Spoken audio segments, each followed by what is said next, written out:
ఇల్లు, ఆ ఇంటికి శుభం చెప్పి ఆ ఇల్లు యోగ్యమైనదైతే, అది నిస్వార్థమైనదైతే, సువార్త సర్వజనులకు సువార్త ప్రకటించగలిగే ఒక సార్వత్రిక సంఘం కట్టగలిగే అనుభవం ఉంటే, అనుభవానికి ఏముంటాయి? ఒకటి, మర్చిపోతండి శీలమండలపు లోతు అనగా విశ్వాస అనుకూలం. భూమి మీద నుండి కాళ్ళు పైకి లేపి ఈత కొట్టి, అంటే భూ సంబంధమైన ఆధారాలు విడిచిపెట్టి పర సంబంధమైన ఆధారాల కొరకు బ్రతికే వాళ్ళుగా ఉంటారు.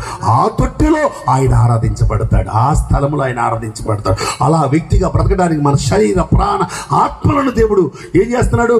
శరీరాన్నేమో మహిమగా వాడుకుంటున్నాడు, ఏమంటే లోపల ఉన్న ప్రాణాన్ని సాక్షిగా వాడుకుంటున్నాడు, మనలో ఉన్న ఆత్మను స్తోత్రయాగంగా వాడుకుంటున్నాడు. నీ శరీరం మీద జరిగే ప్రతి సువార్త అది మహిమగా ఉండాలి. నీ జీవితంలో ఉన్న ప్రాణంలో ఉన్న ప్రతి ఒక్క జీవము సాక్ష్యంగా మారాలి, ఆనవాలుగా ఉండాలి. 3 మన యొక్క ఆత్మలో ఎప్పుడు స్తోత్రయాగం ఉండాలి. అది పరలోకంతో కనెక్ట్ చేయబడాలి. పరలోక దూతల సమూహం. అందుకని 13:14 రాయబడిన మాట లోక సువార్త